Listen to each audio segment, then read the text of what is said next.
बैठिए हो। देखिए एविडेंस में आपका चल रहा था। और भाई आपका टेस्ट देखिए, फिर एक बार सूचना दे दिया जाए। प्रत्येक संडे को होता है आपका 9:30 बजे से। और एक टेस्ट का 50 रुपया फीस है। चाहे आप ऑनलाइन दे सकते हैं या यहाँ आकर। पिछली बार आपका संभावना से ज़्यादा लोग आ गए थे। देख रहे हैं, अभी 10-12 कापियाँ बची हैं, बाद में हम जांच लेंगे। और आपका 100 से अधिक लोग टेस्ट देने आ गए थे। 80 आते थे। तो अब थोड़ा आपका चूंकि नज़दीक आ रहा है, तो जिनको टेस्ट देना है भाई संडे को आपका होगा।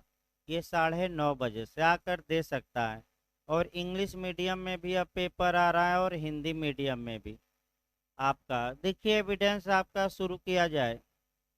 और एविडेंस में आपका ये 74 से शुरू करना है। और आज प्रयास किया जाए कि 74 से लेकर 90 तक समाप्त कर दिया जाए। हो भी जाएगा आपका, क्योंकि प्री के लिए केवल पढ़ना है। आपका मेंस में ये क्वेश्चन भले 74 से आ जाए, लेकिन और क्वेश्चन जल्दी मेंस में नहीं आता। लेकिन प्री के लिए भाई आपका जो जो क्वेश्चन आया है, एक तो सेक्शन याद करना पड़ेगा और कोई उपाय नहीं है। किस सेक्शन में क्या दिया गया है। तो आपका डॉक्यूमेंट इतने दिन से चल रहा है। और डॉक्यूमेंट के बारे में अभी आगे जब चलेगा तो 100 तक चलेगा। लेकिन ये जो चैप्टर है, अध्याय 5 हम लोग पढ़ रहे हैं। ये जो अध्याय है आपका, ये 61 से लेकर और 90 तक में दिया गया है। इसमें दस्तावेज के बारे में प्रावधान है। फिर एक बार भूमिका 2-3 मिनट देखिए। 61 से लेकर 66 तक में हमने बताया था कि दस्तावेजों की अंतर्वस्तु को, यानी कि जो बातें दस्तावेजों में लिखी गई हैं, उसको कैसे न्यायालय में प्रूफ किया जाएगा। तो दो तरीका हमने बताया, या तो प्राइमरी एविडेंस द्वारा या सेकेंडरी द्वारा। फिर आपका 67 से लेकर और आपका 73 तक में दस्तावेज का निष्पादन, यानी कि इसी का साइन है, इसी का हस्तलेख है, इसी की मुद्रा है, इसी का फिंगरप्रिंट है। ये सब कोर्ट में कैसे साबित किया जाएगा। ये 67 से लेकर और 73 तक है। फिर 74 से आपका मैंने 74 भी इसी में शामिल है, 75 भी। 79 से लेकर और 90 तक। जो इधर बैठिए, पीछे हो, पीछे बैठिए, इधर इधर बैठिए पीछे। हल्ला ना करिएगा, या इधर बैठिए, बात ना करिएगा बीच में। हाँ नहीं, जो संदिग्ध लोग हैं उन पर तो नजर गड़ानी पड़ेगी ना। बात ना करें, बात ना करिएगा, फिर बताया जा रहा है बीच में। हाँ, नहीं तो बात करना है तो बाहर बैठे हैं लोग। आप भी बाहर की शरण लीजिए। देखिए आपका भाई, फिर एक बार देखा जाए।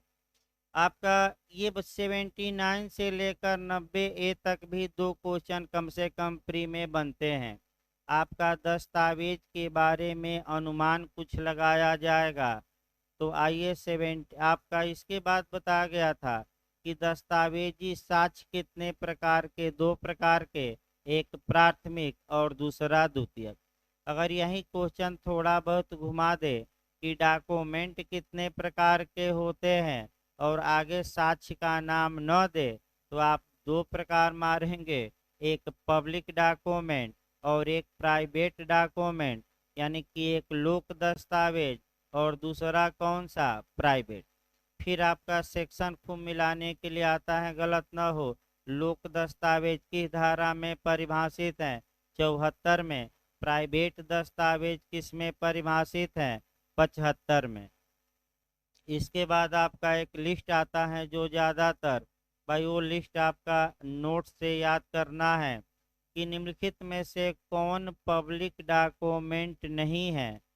तो कुछ न्यायालय के निर्णय हैं जिनके आधार पर कुछ दस्तावेजों को लोक दस्तावेज माना गया है और कुछ को नहीं माना गया है। तो निर्णय तो नहीं कभी पूछा गया है, लेकिन लिस्ट जरूर पूछता है, और प्रयास ये करिए कि घर पर जाकर वह लिस्ट भाई तैयार करिए। एक क्वेश्चन चाहे एपीओ में ज़्यादा ही आता है लिस्ट कि कौन पब्लिक डॉक्यूमेंट है और कौन नहीं है। तो पब्लिक डॉक्यूमेंट की खासियत एक दो बताया जाए तब सेक्शन शुरू किया जाए। लोक दस्तावेज की ये खासियत होती है कि वह लोक प्राधिकारी द्वारा या सरकारी कर्मचारी द्वारा या लोक सेवक द्वारा अपने पदीय कर्तव्य के निर्वहन में लिखी जाती है। ऑन ड्यूटी, ऑफ ड्यूटी नहीं। उसको उचित अभिरक्षा में रखा जाता है, यानी कि सरकारी कर्मचारियों के पास वह दस्तावेज सुरक्षित रहती हैं, उचित अभिरक्षा में रखा जाता है। उसका नेचर ये है कि जो भी व्यक्ति मांगता है तो मूल कॉपी किसी को नहीं दी जाती, प्रमाणित प्रति सर्टिफाइड कॉपी दी जा सकती है, लेकिन सरकार प्रमाणित प्रति भी देने से इनकार कर सकती है। और बस एक आपका सहारा लेकर कि अगर प्रमाणित प्रति हम देंगे तो पब्लिक आपका लोकहित को नुकसान पहुंचेगा, पापुली लेक्स सुप्रीमो को नुकसान पहुंचेगा। तो धारा 123 और 124 इन दोनों पर क्या होगा, असर पड़ेगा। तो लोक दस्तावेज की प्रमाणित कॉपी दी भी जा सकती है, और देने से क्या किया जा सकता है, इनकार। लोक दस्तावेज की जो प्रमाणित कॉपी रहती है, अब फिर आपका एविडेंस की धारा जोड़ा गया था, और वह जोड़ा गया था 62 और 63 और 65। जो सरकार के पास ओरिजिनल दस्तावेज हैं वह प्राथमिक साक्ष्य कहलाएगा, और लोक दस्तावेज का प्राथमिक साक्ष्य मिलना मुश्किल है, क्योंकि एक ही प्राथमिक साक्ष्य है, मूल कॉपी, और 1 लाख लोग मांग दिए तो सरकार क्या करे, सबको तो मूल कॉपी दी नहीं जा सकती। अतः 63 कहती है कि जो प्रमाणित प्रतियां होती हैं 63 एविडेंस की, वह द्वितीयक साक्ष्य होगी, सेकेंडरी एविडेंस होगी। धारा 65 में बताया गया था, 2 खंड है 65 में, कि अगर कोई डॉक्यूमेंट 74 के तहत पब्लिक डॉक्यूमेंट है तो आप उसकी प्रमाणित प्रति पेश करेंगे, और द्वितीयक साक्ष्य देने से पहले एक बात न्यायालय को बता दीजिए कि ये पब्लिक डॉक्यूमेंट हैं, तो आपकी जो सर्टिफाइड कॉपी रहेगी वह क्या कर ली जाएगी, स्वीकार। तो जो सर्टिफाइड कापियां रहती हैं कहीं भी याद रखिए, वो मूल दस्तावेज नहीं रहता, बल्कि कैसा दस्तावेज रहता है, प्राइमरी की सेकेंडरी, सेकेंडरी। अब आपका प्रमाणित कॉपी कैसे पाई जाएगी, किस धारा के तहत पेश किया जाएगा, इत्यादि बातें अब शुरू होंगी। तो पहले 74 निकाल लीजिए बेहरेक से। 74 में एक जो पॉइंट है आपका, देखिए कैसे कैसे क्वेश्चन बेयरेक्ट से बने हैं, और जो लास्ट पॉइंट होगा उसी पर 2-3 उदाहरण अच्छा देखना है। कभी काल जो आपका क्वेश्चन बना है, जो एक सेकंड भाई बेयरेक्ट निकाल, देखिए कभी कभी जो क्वेश्चन बना है 74 का, जो लास्ट पॉइंट है उसी पर समस्यात्मक क्वेश्चन बना है। तो एक एक शब्दों को फिर देखिए भाई। 74 में पब्लिक डॉक्यूमेंट परिभाषित किया गया है, निम्नलिखित दस्तावेज हैं, लोक दस्तावेज हैं। ये लिस्ट पूर्ण नहीं है, क्योंकि कुछ ऐसी दस्तावेजें हैं जिसे न्यायालय ने भी पब्लिक डॉक्यूमेंट माना है। तो कौन कौन, बेहरेक बताता है, वे दस्तावेजें जो प्रभुता संपन्न प्राधिकारी के, यानी कि सावरेन के, दूसरा आपका शासकीय निकायों और अभिकरणों के, यानी कि जितने सरकार की बॉडी हैं उनके, या जितने आपका ट्रिब्यूनल हैं उनके, या भारत के किसी भाग के, या कॉमनवेल्थ के या किसी विदेश के। अब तीसरा पॉइंट महत्वपूर्ण है कि 74 लोक दस्तावेज में केवल भारत के लोक दस्तावेज हैं कि विदेशी लोक दस्तावेजों को भी मान्यता दी गई है कि दोनों को। तो यहाँ से क्वेश्चन बना है, तो बताइए किसके किसके लोक दस्तावेज को मान्यता दी गई है? भारत के, कॉमनवेल्थ के और विदेशी लोक दस्तावेज उपर्युक्त सभी। तो क्या मार्क कराएंगे? यानी कि अगर भारत के किसी भाग के या किसी कॉमनवेल्थ के देश के, तो समस्या ये है कि जो राष्ट्रमंडल देश हैं, कॉमनवेल्थ के देश हैं, आखिर इनको क्यों अलग कर दिया गया और क्यों नहीं विदेश ही लिख दिया गया? तो इस पर भी एक लाइन गौर करना है कि कॉमनवेल्थ के देश कौन से हैं, इसको पहले जानिए।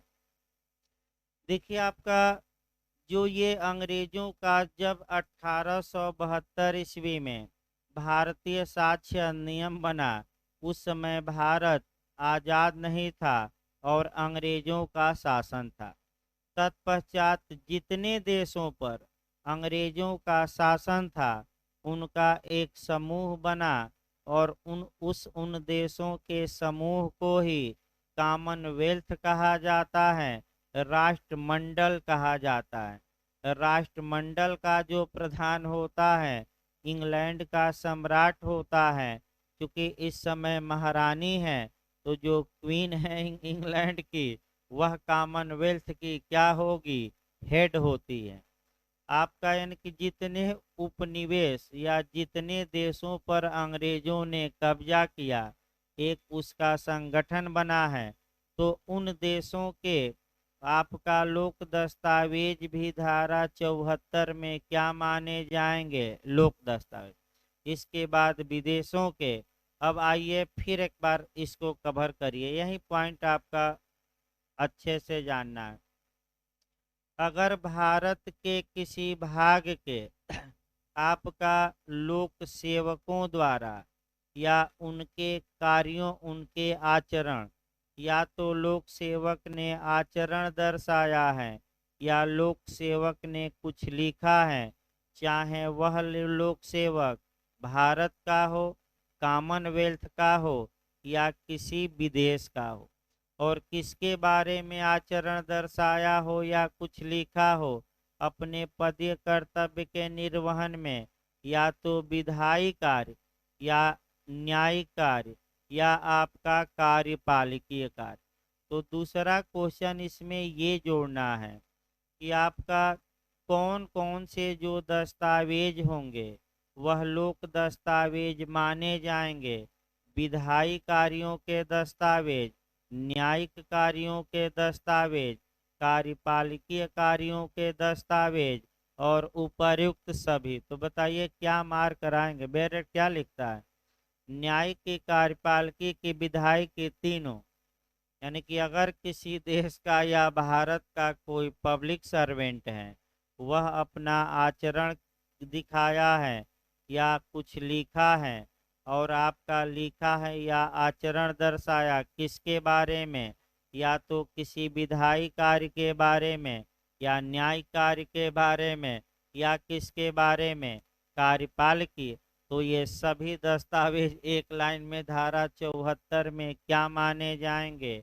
लोक दस्तावेज। खंड 2 आपका काफी महत्वपूर्ण है और यही थोड़ा अच्छे समझना है, यही फंसाता है क्वेश्चन।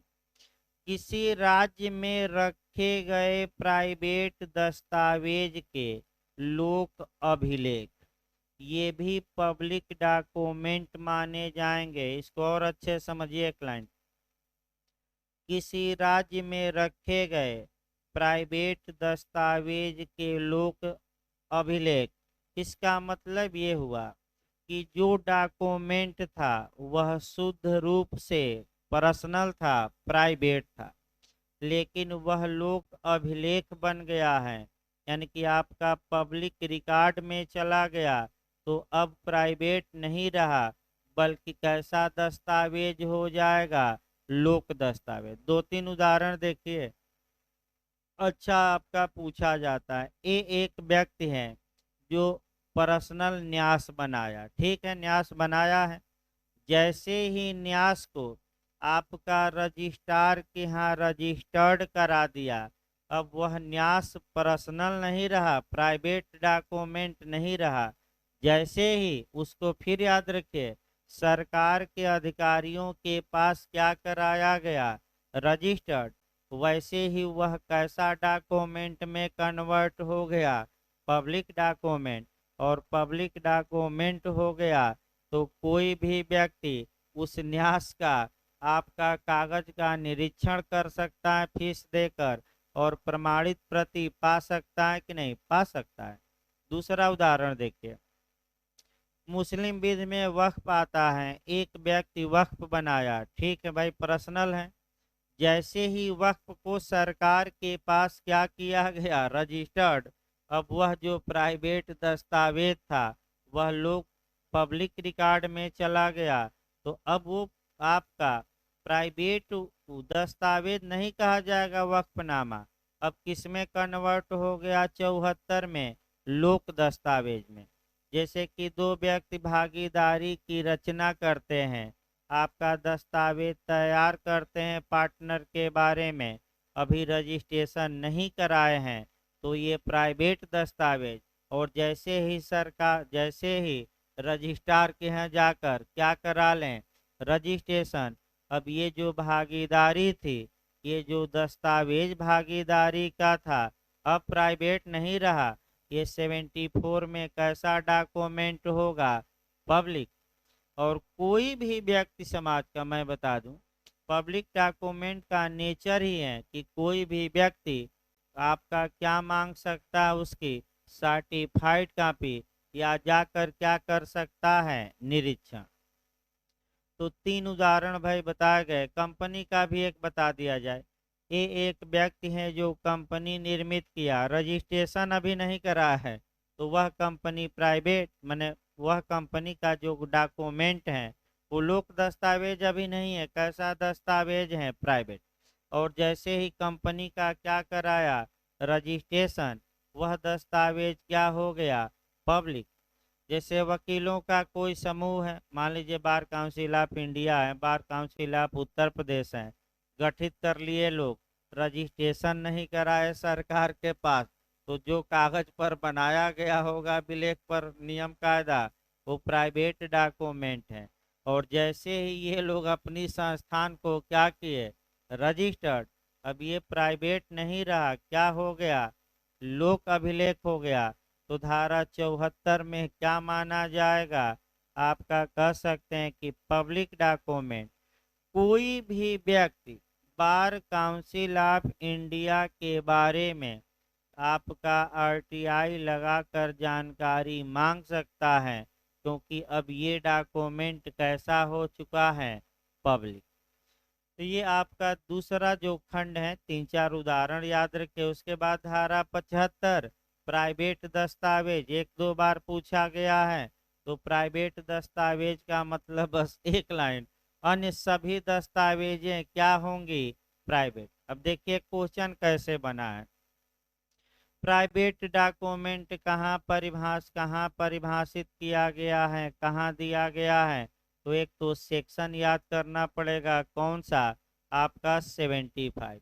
जो दूसरा मॉडल बना है, प्राइवेट दस्तावेज का मतलब क्या हुआ, तो देखिए चार ऑप्शन आपका देगा, जो लोक दस्तावेज न हो, जो लोक दस्तावेज से भिन्न हो, तीसरा देगा अन्य सभी दस्तावेजें प्राइवेट दस्तावेज होंगी, और इनमें से कोई नहीं। बताइए कौन सा ऑप्शन मार्क कराएंगे भाई। हाँ देखिए, पहली वरीयता मैं बार बार बता रहा हूँ, जब भी आपका कहीं भी क्वेश्चन आए तो पहली वरीयता बेयर एक्ट की भाषा को देना है। अगर पूछे कि प्राइवेट डॉक्यूमेंट क्या है, तो अन्य सभी दस्तावेजें क्या होंगी, प्राइवेट। अन्य सभी दस्तावेजों का मतलब ये हुआ कि जो दस्तावेज 74 से बाहर चली जाएगी, वे सभी दस्तावेजें एक लाइन में क्या कही जाएंगी, प्राइवेट। तो समझने के लिए आप ये कह सकते हैं कि जो दस्तावेज 74 से कहाँ चला गया, बाहर सेट नहीं हो रहा है, वही दस्तावेज क्या माना जाएगा, प्राइवेट। आइए, अब एक आदमी वसीयत बनाकर अभी रखा है, रजिस्ट्रेशन नहीं कराया, तो बताते रहिए प्राइवेट डॉक्यूमेंट है कि सरकारी। एक आदमी न्यास बनाया लेकिन अभी पंजीकरण उसका नहीं कराया, तो प्राइवेट है कि सरकारी। एक आदमी वक्फ बनाया लेकिन रजिस्ट्रेशन नहीं कराया, प्राइवेट है कि लोग, प्राइवेट। और जैसे ये सब रजिस्टर्ड हो जाएंगे, मैं बता दूं 74 के कौन से क्लाज में हमने बताया, क्लाज वाइज पूछा है, 2 नहीं, 74 का क्लास 2 है, उसमें क्या होगा, वह पब्लिक डॉक्यूमेंट। इसको दूसरे तरीके से आप जोड़िएगा, एक और क्वेश्चन सीआरपीसी में पूछा जाता है कि समन मामला क्या है, यानी कि समन मैटर क्या है। तो 2W में समन मामला सीआरपीसी के परिभाषित हैं, और पहली वरीयता आप बेयर एक्ट को देंगे। 4-5 बार क्वेश्चन आया है। समन मामला क्या है, तो ऐसा मामला जो अपराध से संबंधित हो और वारंट मामला न हो। पहली वरीयता आप बेयर एक्ट की भाषा पर दीजिए। अगर ये वाक्य न रहे, तब दूसरा मैं तरीका बता रहा हूँ, अगर ये शब्द न रहे कि जो वारंट मामला न हो, तब आप सजा की मात्रा पर जाइएगा और ये देखिएगा कि किस ऑप्शन में एकोरेट 2 वर्ष और 2 वर्ष से कम की सजा है, उसको मारिएगा। अगर वो भी न रहे, तो एक नकारात्मक क्वेश्चन आता है कि ऐसा अपराध जिसमें मृत्युदंड, आजीवन कारावास या 2 वर्ष से अधिक के सिवाय दंड हो। सिवाय मतलब वो आगे वालों को क्या करिए, तो भाई 2 वर्ष से अधिक के सिवाय, तो 2 वर्ष से अधिक के सिवाय छोड़ देंगे तो बचेगा कितना, 2 साल, या 2 साल से कम, या केवल जुर्माना। ये अपराध कैसे होंगे, समन मामले। फिर आइए 75 आपका हो गया, तो 76 देखा जाए। आपका एक ही लाइन 75 था, भले इतना समय लगा हो। अब लोक दस्तावेज के बारे में एक क्रम पहले बेयर एक्ट का याद रखिए। तो लोक दस्तावेज किसमें परिभाषित है, 74 में। इसकी आप प्रमाणित कापी पाएंगे तो 76 में प्रमाणित कापी पेश करिए। 77 में कुछ विशेष प्रकार के लोक दस्तावेज हैं, उनको कैसे प्रूफ किया जाएगा, ये भी एमपी यूपी में पूछा गया, यूपी में कभी नहीं पूछा गया, लेकिन हम बताएंगे वह किस सेक्शन में है। माने कुछ ऐसे लोक दस्तावेज हैं जिन्हें किस माध्यम से प्रूफ किया जाएगा, उसके लिए साक्ष्य के कुछ स्पेशल नियम बनाए गए हैं, और वह किस धारा में, 78 में। और लोक दस्तावेज जब आप न्यायालय में पेश कर दिए तो कौन सी धारा अप्लाई होगी, 79, प्रिजम्पशन के बारे में, उपधारणा के बारे में। जब आप ये लोक दस्तावेज पढ़िएगा तो एक तो आपका 63 पढ़ना है, फिर आपका 65 पढ़ना है, और 2 धाराएं कम से कम याद रखिए। 63 कहेगी कि जो ये 76 में प्रमाणित कापी मिली है, ये प्राथमिक साक्ष्य होगी कि द्वितीयक, द्वितीयक। और आप बस ये दिखा दीजिए कि हजूर ये लोक दस्तावेज हैं, तो आपकी प्रमाणित प्रति स्वीकार हो जाएगी। तो किस धारा में द्वितीयक साक्ष्य स्वीकार होगा, बस क्या दिखाना है कि ये डॉक्यूमेंट कैसा डॉक्यूमेंट है, पब्लिक। तो आइए 2-2 4-4 लाइन बस देखा जाता है, बहुत ज़्यादा नहीं भाई। देखिए आपका एक एक करके देखा जाए। आपका पहले 76 देखिए, लोक दस्तावेज की प्रमाणित प्रतियां प्राप्त करना। तो जो कोई पब्लिक डॉक्यूमेंट 74 के तहत है और जिस लोक अधिकारी की अभिरक्षा में है, तो आप उससे उसकी प्रमाणित प्रति विहित फीस देकर मांग सकते हैं, और लोक अधिकारी जो है वह प्रमाणित प्रति देगा और ये लिखेगा प्रमाणित प्रति पर कि ये मूल की शुद्ध नकल है, तो मूल की अशुद्ध लिखेगा कि शुद्ध? शुद्ध लिखेगा, यानी कि जो मूल कॉपी में लिखी गई बातें हैं ये हम प्रमाणित प्रति दे रहे हैं। इस प्रमाणित प्रति में हूबहू वही बातें क्या की गई हैं, लिखी गई हैं। इसके यानी कि हूबहू उसके बाद वह अपना पद लिखेगा कि हम किस पद पर आसीन हैं, फिर आपका हस्ताक्षर करेगा, डेट डालेगा, और अगर उसके पास कुछ क्या है, सील है, तो उस पर क्या लगा देगा, मुद्रा। तो बताइए प्रमाणित प्रति किस सेक्शन के तहत दी जाती हैं, 76 के तहत। और प्रमाणित कॉपी के बारे में यही 3-4 बातें याद रखना है कि भाई प्रमाणित कॉपी वह व्यक्ति देगा जिसकी अभिरक्षा में वह डॉक्यूमेंट है भाई। दूसरा, प्रमाणित कॉपी पर ये लिखेगा कि असली की क्या है, शुद्ध नकल है कि अशुद्ध नकल है, शुद्ध। तीसरा, अपना पद नाम लिखेगा कि नहीं मैं किस पद पर हूँ, लिखेगा। इसके बाद साइन कर दे, अपना नाम लिखे, और उसके बाद अगर वह कोई सील या मुद्रा लगाता है तो क्या कर दे, मुद्रा लगा दे। लेकिन उसके लिए जो विहित शुल्क है, यानी कि सरकार ने जो शुल्क निर्धारित किया है, देना पड़ेगा कि नहीं, देना पड़ेगा। तो 76 में प्रमाणित कॉपी पा लिए, कौन सी धारा में, 76, समाप्त हो गई। 77 अब प्रमाणित कॉपी पा लिए हैं, तो फिर एविडेंस 63 और 65 को जोड़िए। ये प्रमाणित प्रतियां प्राथमिक साक्ष्य न होकर द्वितीयक होंगी, ये धारा 63 बताएगी। और प्रमाणित प्रति को पेश कर सकते हैं, मूल कॉपी लाने की आवश्यकता नहीं है, ये 65 बताएगी। तो प्रमाणित प्रतियों को पेश करिए। तो लोक दस्तावेज में क्या बातें लिखी गई हैं, अगर साबित करना है तो बताइए आप लोग, क्या मूल कॉपी लाई जाएगी कि प्रमाणित प्रत से काम चल जाएगा। तो कौन सी धारा कहते हैं कि प्रमाणित प्रत पेश करके लोक दस्तावेज की अंतर्वस्तु को साबित किया जाए। तो एक धारा आगे बढ़िए, कौन सी धारा है, 77। एफआईआर पर भी एक उदाहरण बता दिया जाए। अब एफआईआर दर्ज किया गया, तो बताइए अगर थाने से आप एफआईआर की कॉपी मांगते हैं तो क्या थाना मूल कॉपी देता है, नहीं, मूल कॉपी नहीं, बल्कि कैसी कॉपी, प्रमाणित। तो ये जो थाने से आप एफआईआर मांगे हैं, तो किस धारा में आप मांग सकते हैं और प्रमाणित कॉपी दी जाती है, 76। और कहीं भी आवश्यकता पड़े तो उस न्यायालय से लेकर हाई कोर्ट, सुप्रीम कोर्ट तक कहीं भी आवश्यकता पड़े तो उस प्रमाणित प्रति को पेश कर सकते हैं कि नहीं, पेश कर सकते हैं किसी बात को साबित करने के लिए। तो कौन सी धारा आ गई, एक एक धारा बढ़ी आ गए, 77। अब 78 आइए। 70, जहाँ तक 78 की बात है, वैसे आज तक यूपीजे और एपीओ में जल्दी क्वेश्चन नहीं बना है, लेकिन एमपी में जरूर लगातार क्वेश्चन बनता रहता है। 78 में कुछ ऐसे पब्लिक डॉक्यूमेंट हैं जिनको साबित करने के लिए स्पेशल नियम बनाए गए हैं। तो बताइए 3-4 स्पेशल नियम।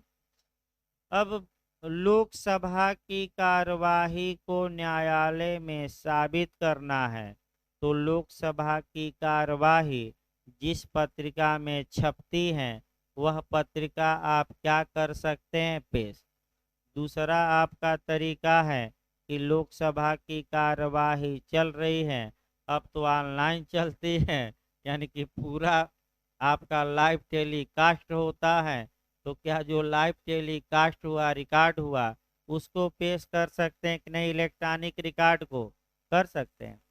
अब बताइए न्यायालय के निर्णय हैं, तो न्यायालय के निर्णय को साबित करना है, तो आपका क्या न्यायालय के निर्णय जिस पत्रिका में छपते हैं, क्या वह पत्रिका पेश करके न्यायालय ने ये निर्णय दिया, क्या साबित किया जा सकता है कि नहीं, किया जा सकता है।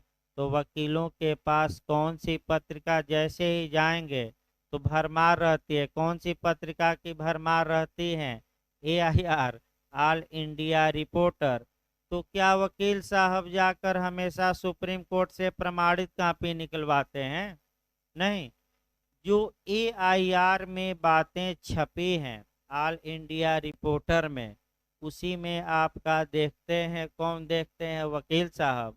उसी का फोटो स्टेट कराते हैं और एआईआर वॉल्यूम लिखकर पेज नंबर लिखा ही रहता है, कोर्ट में प्रस्तुत करते हैं। तो न्यायालय के निर्णय क्या आपका जिस पत्रिका में वह निर्णय छपे हैं, उस पत्रिका को पेश करके आपका कह सकते हैं कि साबित किया जा सकता है कि नहीं किया जा सकता है। तो एआईआर जो है तो ये आपका बहुत महत्वपूर्ण है, 78 इसमें आ जाएगा। इसके बाद आपका 78 के बाद अब 79 शुरू किया जाए, 2 ही लाइन पढ़ना रहता है यूपी के लिए। 79 से लेकर आपका 90A तक डॉक्यूमेंट के बारे में प्रिजम्पशन दिया गया है, उपधारणा दी गई है, अनुमान दिया गया है, कुछ कल्पनाएं दी गई हैं। यानी कि अब आपका वास्तविकता पर नहीं, किस पर किस को लेकर चला जाएगा? कुछ कल्पना को। यानी कि इसका मतलब आपका सबसे पहले आपको पढ़ना है प्रिजम्पशन या अनुमान या उपधारणा होती क्या है, उपधारणा कितने प्रकार की होती है, और आपका प्रकार पढ़ना है, और उपधारणा करती क्या है, साक्ष्य होती है कि नहीं, कि करती क्या है। अब एक एक लाइन 5 मिनट पहले कंसेप्ट बनाइए और तब जाकर बस 2-2 4-4 लाइन ही धाराओं में पढ़ना है। कुछ धाराओं में ही टेक्निकल अंदर से पूछे जाते हैं, जैसे कि आपका संदेश के बारे में पूछ लिया, लोक दस्तावेज के आपका धारा 90 वो हम बताएंगे। लेकिन 5 मिनट प्रयास करिए भाई प्रिजम्पशन समझने का, क्योंकि जब तक उपधारणा नहीं आएगी, मैं बता दूं, ये 79 से लेकर और 90A की धाराएं भी पल्ले नहीं पड़ेगी। तो सबसे पहले अनुमान देखा जाए। देखिए आपका जहां तक उपधारणा या अनुमान की बात है, उपधारणा या प्रिजम्पशन या अनुमान शब्द को इंटरव्यू का भी क्वेश्चन है कि एविडेंस की किस धारा में प्रिजम्पशन को परिभाषित किया गया है, तो आपका जवाब रहेगा उपधारणा शब्द कहीं डिफाइन नहीं है। किसी भी धारा में उपधारणा शब्द को मैं बता दूं परिभाषित नहीं किया गया है। तो दूसरा क्वेश्चन ये आया कि उपधारणा या अनुमान होता क्या है, तो आप एक परिभाषा सटीक बनाएंगे जब न्यायालय एक फैक्ट, एक घटना, एक तथ्य या एक वाकया या एक बात भी कह सकते हैं, जब न्यायालय एक बात के साबित हो जाने पर दूसरी बात का अनुमान लगा लेता है और दूसरी बात के बारे में अब सबूत या साक्ष्य की मांग नहीं करता, तो उसी को हम क्या कहते हैं? अनुमान। ये अनुमान नकारात्मक भी हो सकता है, सकारात्मक भी हो सकता है। तो आपका आईपीसी धारा 82 पढ़ना है आज, तो आपका फिर वही अनुमान लगा लिया जाए। एक तथ्य न्यायालय में हम साबित कर रहे हैं, न्यायालय को ये दिखाया गया, पहला तथ्य, पहली बात कि हजूर जिस दिन बच्चा अपराध किया था वह बच्चा उस तारीख को उसकी एज 7 वर्ष से कम थी। एक बात ये कोर्ट में आपने क्या कर दिया? साबित। तो इस बात के आधार पर अब दूसरी बात का साक्ष्य सबूत नहीं मांगेगा न्यायालय, न्यायालय स्वयं एक अनुमान लगा लेगा, अनुमान लगा लेगा कि यह बच्चा अपराध करने में सक्षम है कि अक्षम है। अक्षम है तो क्या अक्षम साबित करना है कि न्यायालय ने अनुमान लगा लिया? लेकिन एक बात आपको साबित करनी पड़ेगी, कौन सी? कि बच्चा 7 वर्ष का क्या है नीचे। एक दूसरा उदाहरण एक देखिए, आपका दूसरा उदाहरण 112 से लिया जाए। अगर ये कोर्ट में एक बात साबित कर दी गई कि ए तथा बी विवाहित थे, तो ऐसी दशा में विवाह के पश्चात अगर स्त्री को शिशु होता है तो उसका धर्मज पिता यही माना जाएगा। अब ये नहीं साबित करना है कि ये पिता हैं, ये पिता होने का क्या लगा लिया जाएगा, अनुमान। एक और अनुमान देखिए, चोरी के कुछ समय पश्चात आपका किसी व्यक्ति के पास चोरी का माल बरामद होता है, यह एक तथ्य है।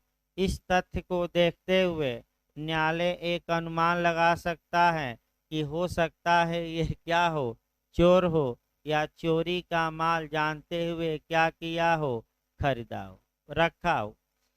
अब अगला पॉइंट आइए, जहाँ तक अनुमान की बात है, अनुमान या उपधारणा करती क्या है, 4 ऑप्शन देगा। उपधारणा साक्ष्य होती है, साक्ष्य नहीं होती। तो उपधारणा सबूत का अभित्यजन करती है, यानी कि ये सही बात है कि उपधारणा सबूत का क्या करती है, अभित्यजन। अब प्रूफ देने की आवश्यकता नहीं है। अब अगला क्वेश्चन बनता है कि उपधारणा करती क्या है। तो एक लाइन जरूर याद रखिएगा, जो उपधारणा होती है वह बर्डन ऑफ प्रूफ को, यानी कि सबूत के भार को एक पक्षकार से दूसरे पक्षकार पर शिफ्ट कर देती है। यानी कि जो बर्डन ऑफ प्रूफ ए पर था वह किस पर चला गया, आपका बी पर। तो एक अनुमान लगाइए, जैसे कि मान लीजिए ये विवादित हो गया कि क्या ए मर गया है कि जिंदा है। भाई एक पक्षकार ये दिखा रहा है कि हजूर पिछले 30 सालों के अंदर ए के बारे में उन लोगों ने सुना जो सुनते यदि ए जिंदा रहता। तो एक अनुमान लगा लिया गया कि आज भी ए क्या है, जिंदा। ये अनुमान आपका सबूत के भार को क्या कर दिया, दूसरे पक्षकार पर शिफ्ट कर दिया। अब अगर दूसरा पक्षकार चाहता है कि इस अनुमान को हम क्या करें, काट दें, तो दूसरा पक्षकार साबित करे कि हजूर पिछले 7 वर्षों के अंदर इसके बारे में उन लोगों ने कुछ नहीं सुना जो सुनते यदि यह क्या रहता, जिंदा। यानी कि उपधारणा ने किया क्या कि अगर फिर एक बार इस उदाहरण को देखिए, एक बात यह साबित कर दी गई कि पिछले 30 साल के अंदर इस व्यक्ति के बारे में सुना गया था। तो दूसरी जो बात है कि आज ये जिंदा है, ये नहीं साबित करना है। न्यायालय इसका जिंदा होने का क्या लगा लेगा, अनुमान। अगर कोई व्यक्ति ये कहता है कि ये मर गया है, तो अब बर्डन ऑफ प्रूफ किस पर चला गया, उस पर कि वह साबित करे कि अब ये क्या हो गया है, मर गया। यानी कि जिसके पक्ष में उपधारणा की जाती है अब उससे सबूत नहीं मांगा जाता। अब सबूत का भार किस पर चला जाता है, दूसरे पर। तो अगर कहीं भी क्वेश्चन आए कि उपधारणा का कार्य क्या है, तो उपधारणा सबूत के भार बर्डन ऑफ प्रूफ को क्या करती है, दूसरे पर शिफ्ट कर देती। यही ऑप्शन मारिएगा पहला। उपधारणा का प्रकार देखा जाए, उपधारणा 2 प्रकार की होती है। एक आपका जो उपधारणा होती है तथ्य की उपधारणा, यानी कि प्रिजम्पशन ऑफ फैक्ट की, और दूसरा प्रिजम्पशन ऑफ लॉ होता है। अब धारा 4 देखिए, जहाँ जहाँ बेयर एक्ट में आपका जो शब्द रहेगा मे प्रिज्यूम का मतलब न्यायालय अनुमान लगा सकेगा, यानी कि न्यायालय उपधारणा कर सकेगा। फिर एक बार याद रखिए, जहाँ धारा 4 ये बताती है कि जहाँ भी कहीं शब्द आए कि न्यायालय उपधारणा कर सकेगा, यानी कि मे प्रिज्यूम शब्द आए तो बेयर एक्ट में आपको यही पॉइंट पकड़ना है और हर एक धारा पर लिखना है।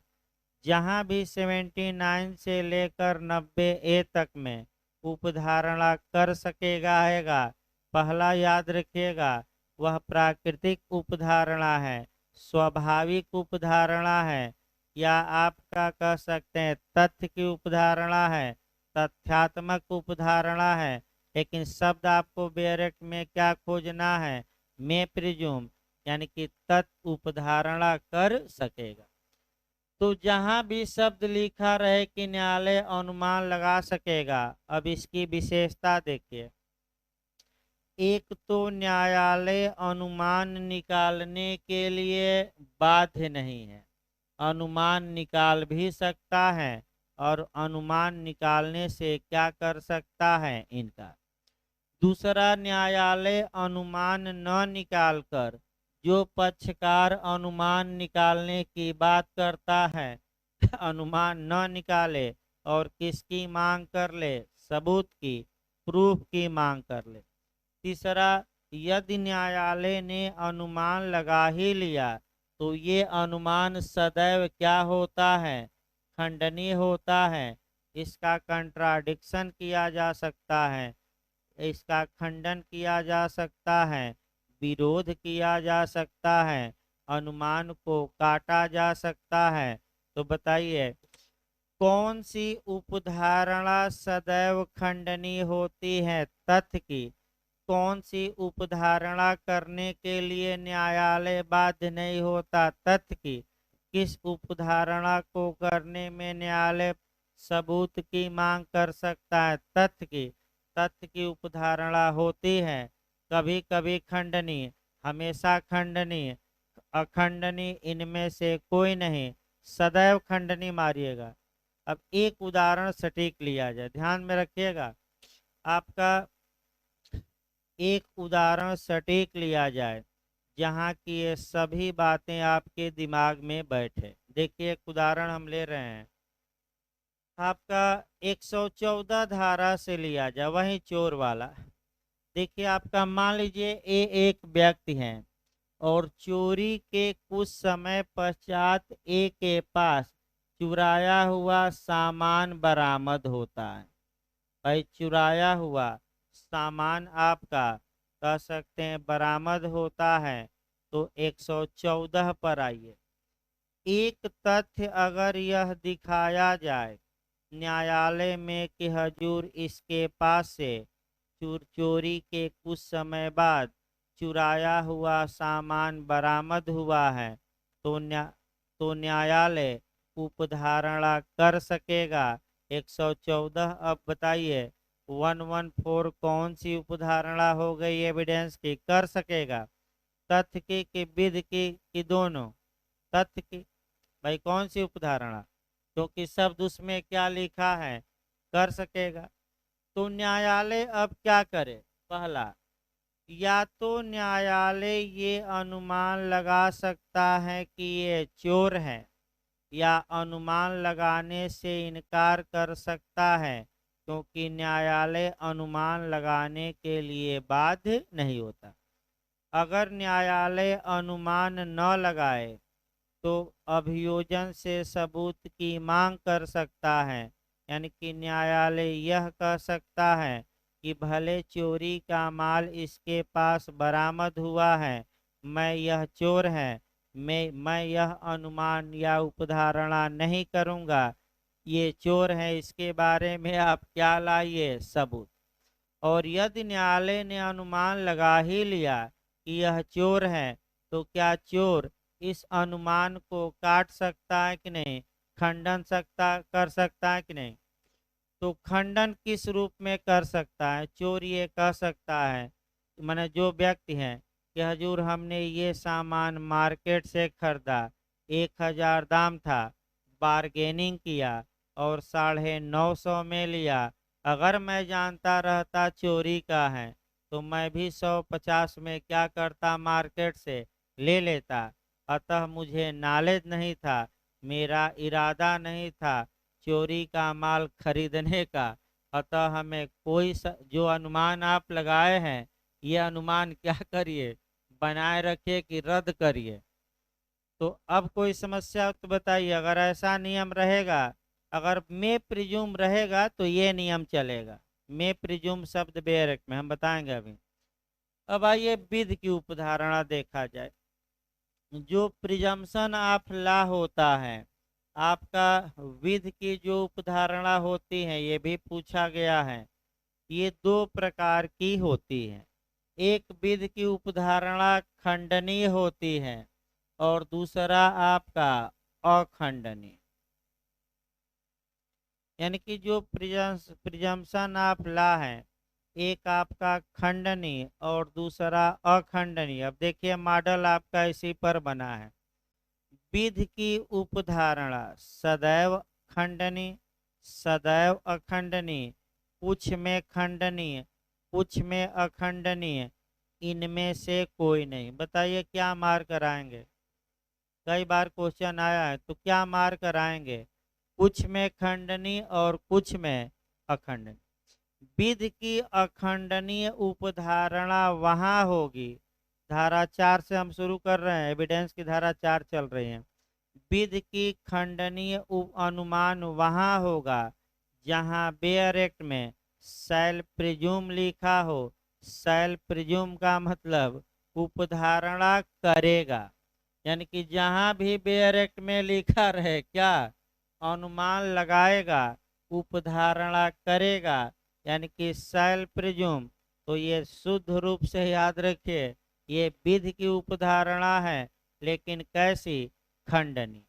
फिर एक बार आपका देखिए, ऐसी उपधारणा में न्यायालय अनुमान निकालने के लिए बाध्य होता है।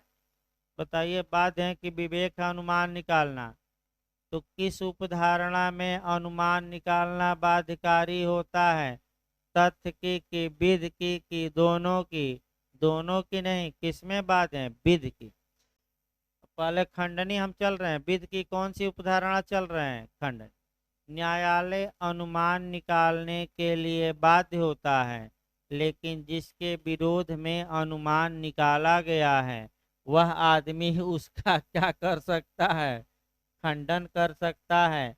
तो जहां जहां बेयर एक्ट में आपका कौन सा शब्द रहेगा, शैल प्रिज्यूम, तो न्यायालय अनुमान निकालने के लिए क्या होगा, सबूत की मांग कर सकता है कि नहीं अनुमान निकालने के लिए, नहीं। लेकिन अनुमान को तोड़ा जा सकता है कि नहीं, खंडित किया जा सकता है कि नहीं, किया जा सकता है। अब एक दो उदाहरण देखिए भाई, तब सही रहेगा। अनुमान निकालिए, कम से कम आपका एक दो अनुमान पर चला जाए। जैसे कि आपका लोक दस्तावेज ही पढ़ाना है 79 में, इसी का अनुमान लगाया जाए। ए ने एक लोक दस्तावेज की प्रमाणित कॉपी न्यायालय में पेश की। तो पहला जो अनुमान की धारा हम पढ़ाएंगे 79, न्यायालय यह उपधारणा करेगा। तो तुरंत पॉइंट पकड़ना है। जैसे ही शब्द आया बेयर एक्ट में 79 में कि न्यायालय यह उपधारणा करेगा, तो दिमाग में जो आपका विधि की खंडनीय उपधारणा है, हमेशा उसका नियम दौड़ना चाहिए कि न्यायालय अनुमान निकालने के लिए बाध्य है कि विवेकाधिकार है। यानी कि न्यायालय बाध्य है कि ये माने कि जो ओरिजिनल डॉक्यूमेंट में था लोक दस्तावेज के, वही बात इस प्रमाणित कॉपी में क्या है, लिखी गई है।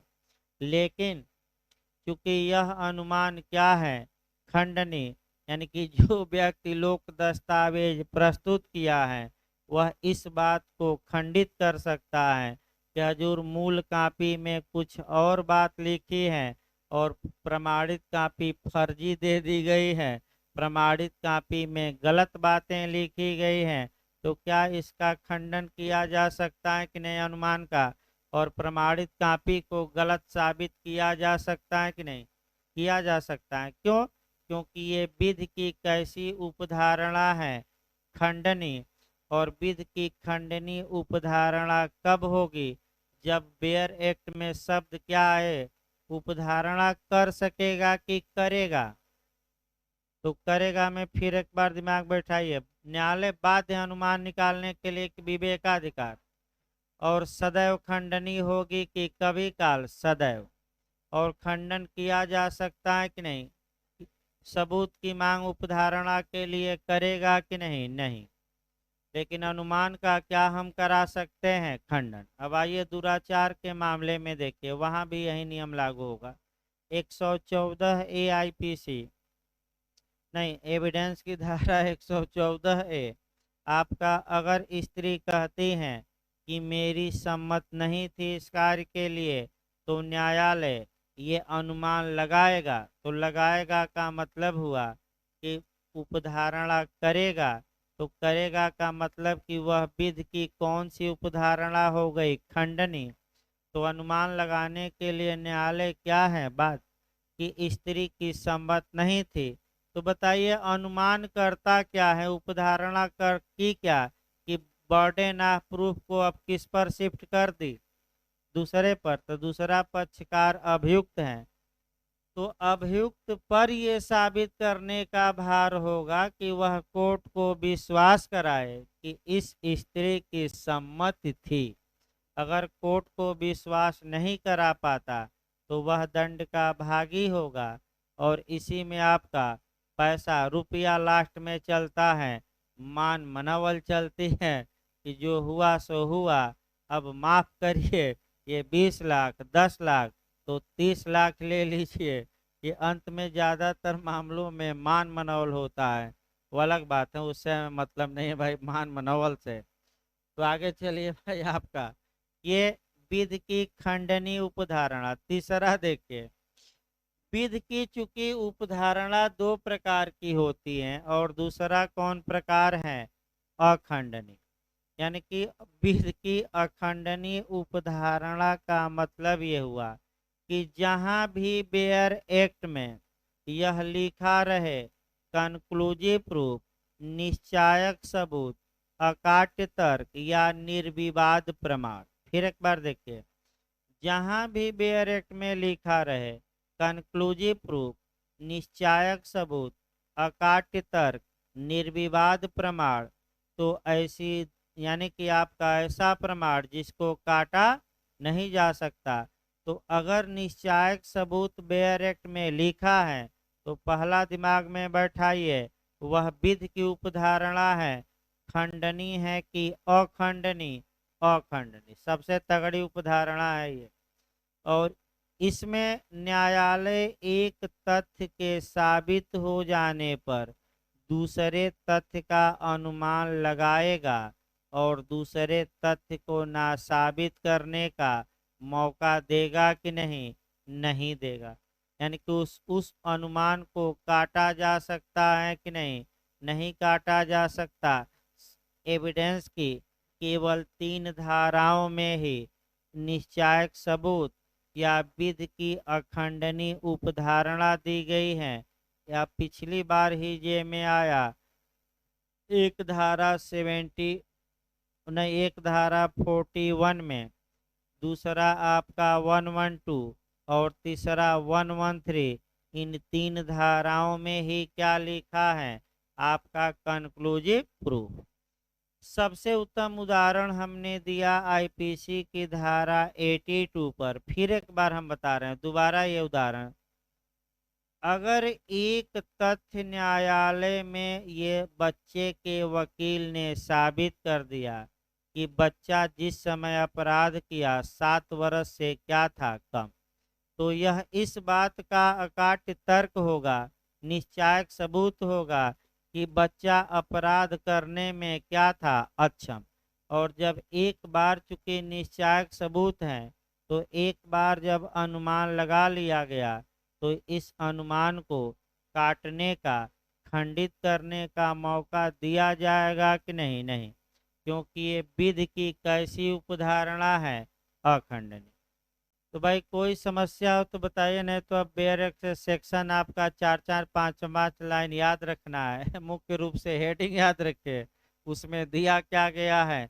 विधि की उपधारणा की, तथ्य की एक मैं चार्ट बनाकर रखता हूँ और आप लोग बताते रहेगा।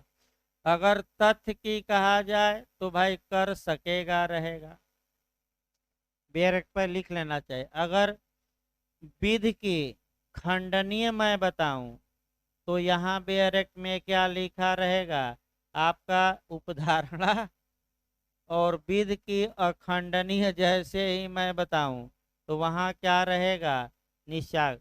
तो इन धाराओं में चूंकि निश्चायक सबूत है ही नहीं, यानी कि 79 से लेकर और 90 तक में कहीं भी निश्चायक सबूत है नहीं, तो इसको अभी छोड़ दिया जाए। अब बेरक देखिए निकाल लीजिए, दो दो चार चार लाइन पढ़ना रहता है। आइए 79 से शुरू करिए और 79 से आपका देखिए भाई 79 निकाल लीजिए। आपका 79 ये बताती हैं कि प्रमाणित प्रतियों के असली, हाँ एक और भाई पूछा गया है कि दस्तावेजों के बारे में उपधारणा की धारा से किस धारा तक, तो आपका 79 से लेकर कहाँ तक 90 तक। एक क्वेश्चन ये भी बना है भाई, छूट रहा था एक क्वेश्चन, वो भी बता दिया, वैसे वहीं पढ़ाया जा रहा है लेकिन हमारा भी कर्तव्य है कि एक बार क्या किया जाए बता दिया जाए। 79 देखिए, प्रमाणित प्रतियों के असली होने के बारे में उपधारणा, तो तुरंत बेअरेक्ट पकड़िएगा। न्यायालय हर ऐसी दस्तावेज का असली होना उपधारित करेगा। तो चलिए अब बताइए, उपधारित करेगा तो पहला नियम बताइए कि ये विधि की उपधारणा है कि तथ्य की। भाई उपधारित करेगा तो अभी हमने बताया, कर सकेगा तो तथ्य का, करेगा तो विधि की खंडनीय, और निश्चायक सबूत तो विधि की तो निश्चायक सबूत अभी दिमाग से हटा दिए क्योंकि, तो न्यायालय उपधारणा करेगा तो पहला पॉइंट बताइए कि 79 में विधि की उपधारणा हुई कि तथ्य की। विधि की। खंडनीय उपधारणा विधि की अखंडनीय। खंडनीय। न्यायालय अनुमान निकालने के लिए बाध्य है कि सबूत की मांग कर सकता है, बाध्य है, और अनुमान न्यायालय ने लगा ही लिया तो क्या इस अनुमान को तोड़ा जा सकता है कि नहीं, खंडित किया जा सकता है कि नहीं, किया जा सकता है, क्योंकि ये विधि की कौन सी उपधारणा है, खंड। तो जहाँ खंडनीय रहे तो उसको विपक्षी क्या कर सकता है, गलत साबित कर सकता है। तो देख लीजिए, पढ़ना नहीं है। जब न्यायालय में लोक दस्तावेज की सर्टिफाइड कॉपी पेश की गई तो अब क्या क्या न्यायालय अनुमान लगाएगा, यही पूछा जाता है अंदर से। पहला अनुमान लगाएगा न्यायालय कि जो प्रमाणित कॉपी है ये आपका सही है, इसमें गलती नहीं है। दूसरा, जो बातें मूल में लिखी गई हैं वही बातें कहाँ लिखी गई हैं, प्रमाणित में। जो व्यक्ति प्रमाणित कॉपी दिया है वह देने की क्या रखता था, यही गलती होती है। क्या देने व प्रमाणित प्रति देने वाले के बारे में भी अनुमान लगाया जाएगा, लगाया जाएगा कि वह देने का अधिकारी था, उस पद पर था, मुद्रा लगाया है तो मुद्रा भी सही थी, यानी कि सब कुछ सही होने का क्या लगाया जाएगा। तो बताइए, प्रमाणित कॉपी के असली होने की, प्रमाणित कॉपी देने वाले अधिकारी का पद और उसका अधिकार था देने का, इन सब के बारे में अनुमान किया जाएगा कि केवल प्रमाणित प्रति, सबके। एमपी में अंदर से पूछा है। दूसरा नियम, अगर न्यायालय प्रमाणित कॉपी सही है अनुमान लगा लिया तो चूंकि ये विधि की खंडनीय उपधारणा है तो दूसरा पक्षकार ये साबित कर सकेगा कि इसमें जो बातें लिखी हैं वो क्या हैं, गलत हैं, क्योंकि मूल कॉपी में कुछ और था और अधिकारियों ने अपना गला बचाने के लिए फर्जी बातें प्रमाणित कॉपी में लिखकर क्या दी, दे दी। बाद में जब मामला उठता है तो कहते हैं कि आपका लिपकीय त्रुटि हो गई। आपका कई बार ऐसा होता है, कोर्ट जैसे ही चाहता है कि कार्रवाई करे तो माफी मांग लेते हैं और कहते हैं कि कैसी त्रुटि हो गई है क्लर्कियल। तो 80 आ जाइए, धारा 80 देखिए भाई, उसको लिखते रहिए कौन सी उपधारणा है बेयर एक्ट पर। तो 79 में बेयर एक्ट पर लिख लीजिए, विधि की खंडनीय भाई उसी बेयर एक्ट पर लिखते रहे ताकि अलग से लिखने की आवश्यकता ना पड़े। 80 आइए, साक्ष्य के अभिलेखन के तौर पर पेश की गई दस्तावेजों के बारे में उपधारणा। आइए देखा जाए, यहाँ भी काफी महत्वपूर्ण है। यानी कि अगर कभी न्यायालय ने, यानी कि अगर कोई दस्तावेज न्यायालय में पेश की जाती हैं और उस दस्तावेज पर को लिया गया है या साक्ष्य लिया गया है न्यायिक कार्यवाही में, या विधि द्वारा प्राधिकृत व्यक्ति साक्ष्य लिया है, दस्तावेज तैयार किया है, तो अब बताइए कि अगर वह दस्तावेज न्यायालय में पेश किया जाता है तो न्यायालय क्या उपधारणा करेगा कि वह दस्तावेज सही है कि गलत है, सही है कि ऐसे नहीं, आपका उपधारणा करेगा। तो फिर एक बार याद रखिए, ये विधि की उपधारणा है कि तथ्य की, विधि की, खंडनीय की अखंडनीय। खंडनीय, न्यायालय अनुमान निकालने के लिए बाध्य है कि विवेकाधिकार, बाध्य है। अब एक आपका नियम चला जाए, अच्छे से पढ़े, सीआरपीसी में शाम को पढ़ाया भी गया है, वैसे एविडेंस में भी पढ़ाया गया था। एक उदाहरण, अभी बेरक न देखिए, अभी आपका एक सटीक उदाहरण देखिए, तब बेरेट के शब्दों को समझाते हैं। और यहाँ दो प्रकार का मॉडल बनता है अंदर जाकर, आपका वह भी दस्तावेज के असली होने की उपधारणा की जाएगी कि कथन के, कि परिस्थितियों के, कि उपर्युक्त सभी के। ये एमपी का मॉडल है, तो आप उपर्युक्त सभी मारेंगे। देखिए आपका सबसे पहले आपका हम दिखा रहे हैं 164 एविडेंस की धारा 26, सीआरपीसी की धारा 164, सीआरपीसी की धारा 281 और 463, और इसी के साथ एविडेंस की कौन सी धारा 80। पहले एक बार 2-4 मिनट भाई नए लोग कंसेप्ट बनाए, भले धारा ना याद हो, दिमाग में कंसेप्ट क्लियर होना चाहिए। सेक्शन 26 आपका एविडेंस कहता है कि अगर किसी अपराध का अभियुक्त व्यक्ति पुलिस अभिरक्षा में है और न्यायिक मजिस्ट्रेट की साक्षात उपस्थिति में न्यायिक मजिस्ट्रेट से कन्फेशन करता है, अपना अपराध स्वीकार करता है, तो वह संस्वीकृति अभियुक्त के विरुद्ध साक्ष्य में सुसंगत होगी, पेश की जा सकेगी। लेकिन अगर पुलिस अभिरक्षा में है और मजिस्ट्रेट के अलावा अन्य व्यक्ति से करता है तो वह विसंगत होगी, अर्थात अभियुक्त के विरुद्ध साक्ष्य में प्रयोग नहीं की जाएगी। जैसे पुलिस अभिरक्षा में था, आपका कह सकते हैं कि क्लर्क से कर दिया न्यायालय के, या पुलिस अभिरक्षा में था सह कैदी से कर दिया, कंडक्टर से कर दिया, चाय पीने के लिए पुलिस रोकी तो चाय वाले से कर दिया, तो क्या ऐसी दशा में यह कन्फेशन उसके विरुद्ध प्रयोग किया जाएगा कि नहीं? नहीं, क्योंकि धारा 26 का सिद्धांत है कि संस्वीकृति पर पुलिस की छाया भी नहीं पड़ना चाहिए। अब आइए, न्यायिक मजिस्ट्रेट के यहाँ करता है तो भाई सुसंगत है, तो न्यायिक मजिस्ट्रेट कन्फेशन को किस सेक्शन के तहत लिखते हैं? 164 सीआरपीसी के तहत। और लिखने के पहले 3 चेतावनी देते हैं, कई बार बताया गया है। लिखने का ढंग या मेथड या तरीका कहाँ बताया गया है? 281। और लिखने में गलती हो गई है तो क्या उसको गलती के लिए एविडेंस लिया जा सकता है कि नहीं? लिया जा सकता है। गलती का प्रभाव क्या होगा? ये सीआरपीसी की कौन सी धारा? 463। यहाँ भी प्री में क्वेश्चन बना है, क्या ऐसी गलती को सुधारने के लिए ओरल एविडेंस, मौखिक साक्ष्य ग्राह्य होगा कि नहीं? 463 क्या कहती हैं? ग्राह्य होगा। अब 80 आ जाइए, अब 80 पर आइए।